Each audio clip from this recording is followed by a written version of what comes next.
Hello, I'm Ashley Mims, and I am a CTE ambassador with the Biomedical Sciences Academy. I'm here to explain to all of you about the significance of having an e-portfolio, as well as to how to progress your e-portfolio to become more professional and more centered around you and what you're passionate about. I would like to first start off talking to you about the significance of having an e-portfolio. Whether you're in elementary school, middle school, high school, in your future career, you're always working and striving to become better at what you're passionate about. And having an e-portfolio can help you with this. Especially in high school, you experience a lot of new opportunities that come about, whether that be with job interviews or officer positions in high school. But what you have to be ready for is whenever you fill out that resume and you hand it in, all you are is on that black and white sheet of paper, and you're giving it to someone who may see 1,000 of other people that are the same as you, have the same GPA, the same SAT score, the same ranking, the same organizations that you've been involved in, but you need something that sets you apart from every other person that enters the door or even that's sitting right next to you. And having an e-portfolio can do this. Something that is crucial whenever you're building your e-portfolio is professionalism. You want anyone who views your e-portfolio to see you as a responsible person who is also professional. So I'm going to walk you through mine, and of course ours don't have to be exactly the same, but just to kind of give you some insight or any ideas that you want to take off of it and kind of build your own. And of course, I would suggest talking to teachers, advisors, and even other students to kind of compare and see what you can fix and make better. It's all about progress with your e-portfolio because you're constantly working on it. So on my e-portfolio, I started off on my homepage, and I, of course, kind of have a theme to go along with what I was wanting it to look like. So I have my name at the top, kind of big, and so that they know, of course, who it is. And then, of course, I have a photo, which I will probably update soon because it's a little bit outdated. But of course, we're still working on our e-portfolio, so it's always advancing, so you can always change it. And I chose 3 words that I thought best describe my work ethic and who I am. So I said passionate, driven, and persistent. And then underneath this, I added kind of like a little saying. I said that I was striving to learn more, work harder, and have bravery when faced with any new adventures.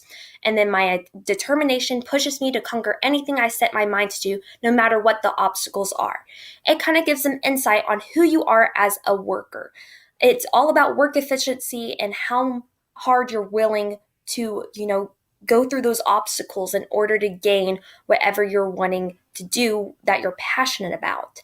And then underneath that, I also have my contact information. So if they ever wanted to email me or look at my social medias, they are welcome to do so just to find out more about me.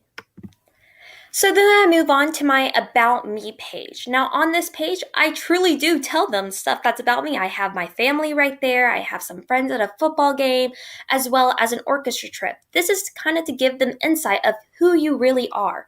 Whenever you're turning a resume that's just black and white, tells your grades, tells your test grades, what you've done, they don't truly get to see who you are. And this is your chance to show them. So don't be afraid to include a few fun things that you think are interesting. Like, for example, for me, in my sophomore year of high school, I've been in orchestra since 6th grade. So this is my 6th year.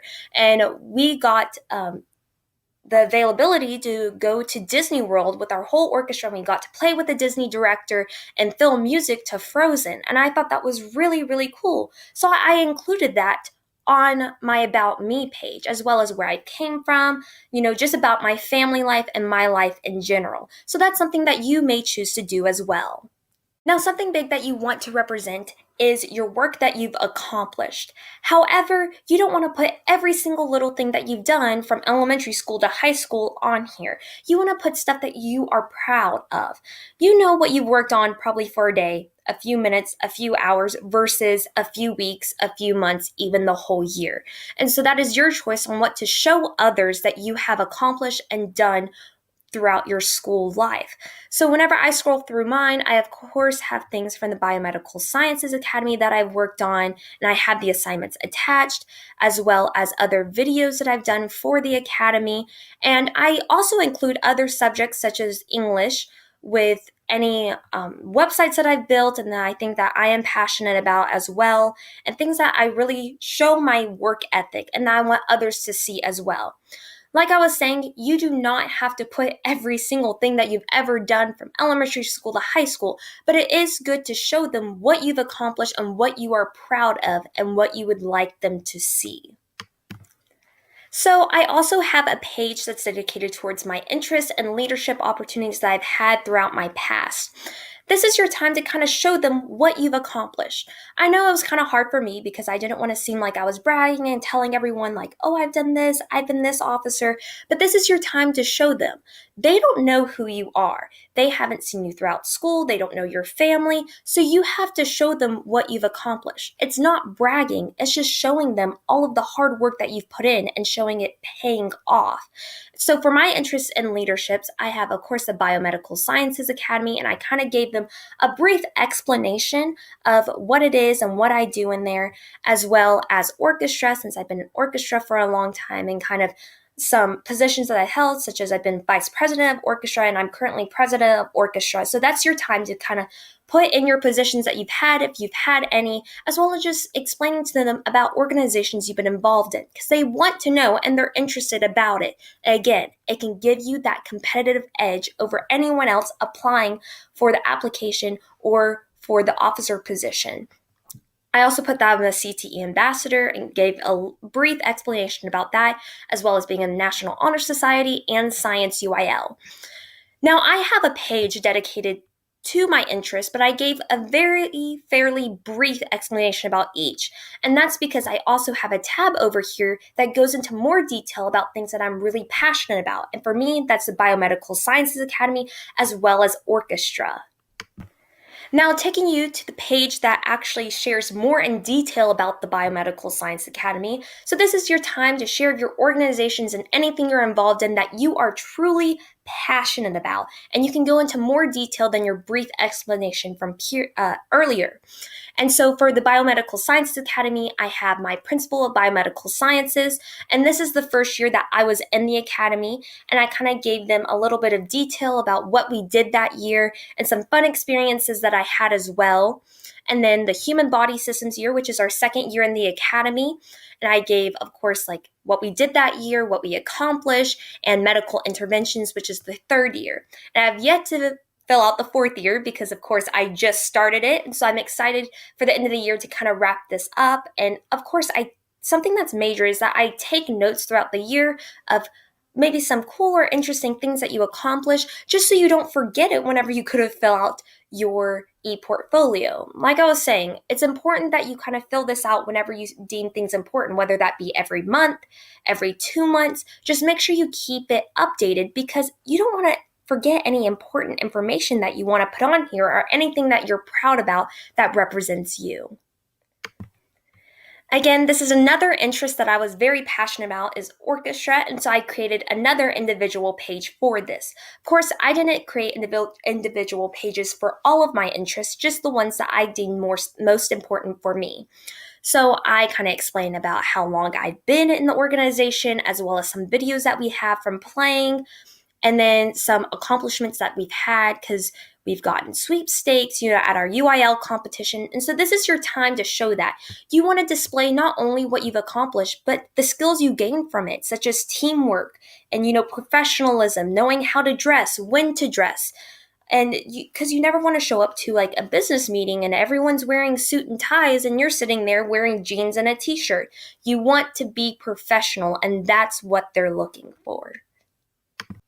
Something that you also want to showcase to anyone who views your e-portfolio is your skills and certifications that you've gained throughout the years. So for mine, I kind of took mine a lot from the Biomedical Sciences Academy because we do gain a lot of skills from it, as well as other organizations that I've been involved in. But it's very important for you to showcase this for them to see what you can truly do. Something I always say, though, is be careful what you put on there because you don't want to put anything that you've learned maybe in 7th or 8th grade, and then you're a senior in high school and you're like, I may not remember how to do that. So make sure that you stay up to date on what you can do and what you can still do, and don't put anything on here that you are not able to do. And so as I scroll through, you can see some of my laboratory skills, my equipment that I can use, clinical skills, professional skills, major one, as well as scientific experimentation skills. Yours can be kind of similar to mine, but of course, if you're not into maybe the sciences, maybe you're into something a little different, of course, adapt yours to whatever you are passionate about. But this is something that anyone can view and see and be like, oh, you know what? We may need them for this. They may have another job for you. They may have someone that can even fit better for you. They can be like, oh, you can go to this job. I know this person who's looking for someone who can do this. And this is a place where you can show them what you can do and what you're certified to do. Now, to move on to something that you have probably seen, or if you haven't seen it, then you will see it coming up soon in your school education, is career trees. And so for me, it's kind of represents what you like, kind of a goal for you to set. For me, I want to be a pediatrician. So I know to achieve that, I have to go to the professional careers, which means that it takes more keys to unlock my education to get to that professional top level career. Of course, all of the careers across the tree are equally as good and equally available for you to pursue, and you want to pursue what you're passionate about. And that, of course, does not mean that your lifestyle is going to change whenever you move through any of the levels on the tree. It's just you just need to find what you're passionate about and what you wanted to do. And it may acquire some more education as you move up the tree, but anything that you want to do is great, and that's what you should pursue. But this kind of gives you a pathway for you to see. And of course, there are routes that you can look at, and that's your academics, your experiences, as well as your professional skills and passion. And that's what roots your pathway for your future. So that's probably some of the most crucial parts of starting on your career journey. So for me, I have the Biomedical Sciences Academy career tree, and so that's dedicated more to what I want to pursue in the future. And then I kind of give insight on who I am and what I want to be and stuff that I've done throughout school to help achieve those goals and how I will achieve those goals. Just to kind of give them the insight that you know what you want to do, and maybe they can help you pursue and further your goals in life. Now, for the last page that I have an online resume. Usually, if you apply for a job application, you'll fill out another one, but this kind of reminds them of what you have accomplished and what you're proud of as well, kind of filed into one. And so I, of course, put an educational goal that I have, and then as well as where I go to school, my rank, my GPA, all of that, as well as volunteer and any opportunities that come about with community service, as well as extracurriculars and what I've achieved in those, honors and recognition, as well as references. And so having this there kind of reminds them like, you're qualified, you have done all of these things, and you have people there to support you and say, yes, they actually have done what they've said on here. So this is just an overview of what your ePortfolio can look like, and you can take anything that you see from this that you like and kind of change it up a bit and like put it into yours to make your own professional ePortfolio. Having this has really helped so many people, and I know someone who actually just graduated and is going to UT, and I got the chance to look at her ePortfolio, and she's changed the layout, she's changed the theme, she's changed the color, but it's really cool to see because she has kept some of her high school accomplishments as well as her college accomplishments, and she's kind of adapted it more to what she wants to do now. It's something that you will not only use in middle school, high school, but also in college and in your future career. So it's something that you want to keep updating and you should be excited about. If you have any questions, feel free to contact me or ask your teachers, and they may be able to tell you more about it. But I hope that you've learned more and you've learned about the significance of having an ePortfolio and how you can make yours unique and best for you. Thank you so much.